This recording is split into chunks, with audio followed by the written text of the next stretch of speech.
In defense of affirmative action, the long history of attacks on affirmative action. Over the years, right-wing politicians and corporate media outlets have built up a false picture of what affirmative action and diversity, equity, and inclusion actually means. In their distorted narrative, these programs look like a corporate executive lecturing employees about using politically correct language or an unqualified person being promoted over a more qualified person.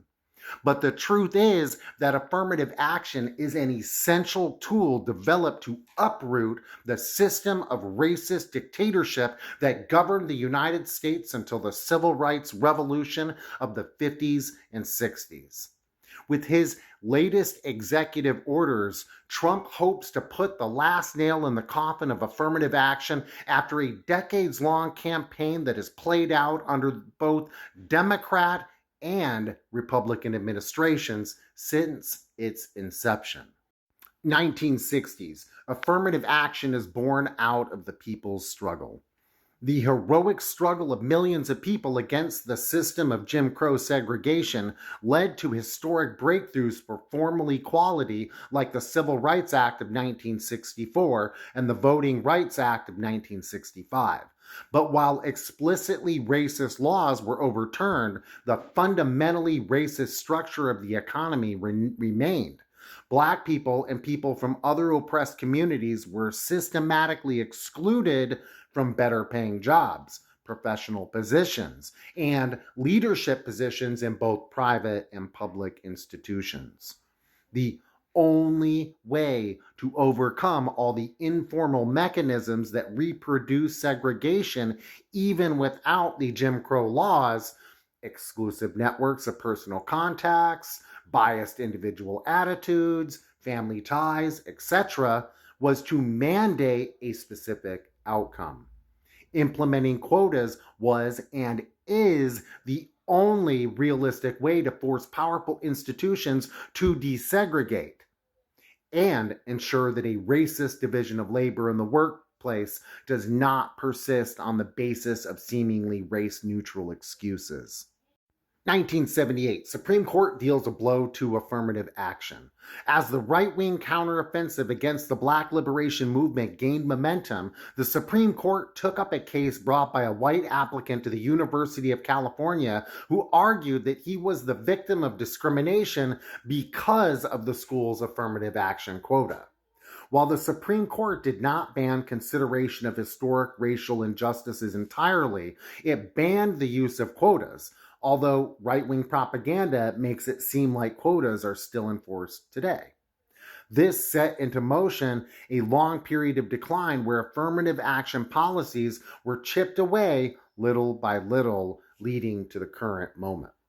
2003 to 2023, affirmative action faces an onslaught of attacks. Judges continue to issue rulings that dismantled affirmative action bit by bit. In 2003, the Supreme Court ruled in a case brought against the University of Michigan that affirmative action programs that used a point system which took the legacy of racism into account as one of the many factors were illegal. Then in 2013 and 2016, the Supreme Court twice took up a case brought by a student suing the University of Texas on the basis that she was discriminated against because she was white. The rulings in these cases were not clear-cut, but had the effect of further watering down affirmative action programs with additional requirements and limitations.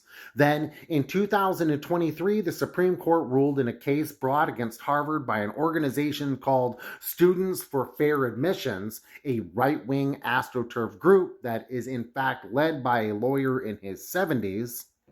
This ruling banned affirmative action in education entirely. 2025, Trump deals the final blow to affirmative action. Even with affirmative action banned in education, many private companies and government agencies had what has become known as diversity, equity, and inclusion programs. DEI is not just about hiring, but more comprehensively creating an environment inside company or institution that is welcoming of all people and free from discrimination on the basis of race, gender, or sexuality. In one of his first executive orders, Trump abolished all DEI initiatives through the federal government and signaled that he would go after private companies that had these programs as well. Whatever the limitations of DEI programs are, which are often designed by corporate consultants and overemphasize language above more substantive issues, they still represent the last remaining programs aimed at combating racism in the workplace. By banning them, Trump is attempting to deal a final blow in a long campaign to undo one of the most important achievements of the Black liberation movement and move the country backwards to a time when racist dictatorship prevailed over democracy. Thank you very much to the Party for Socialism and Liberation and the Vote Socialist 24 campaign, Claudia de la Cruz and Karina Garcia, where these slides came from. Please jump on over to Twitter to share them for yourself. You can find them at PSL National, Building the Movement for a Socialist Future in the United States, at Vote Socialist 24. Learn more and get involved. Solidarity, comrades.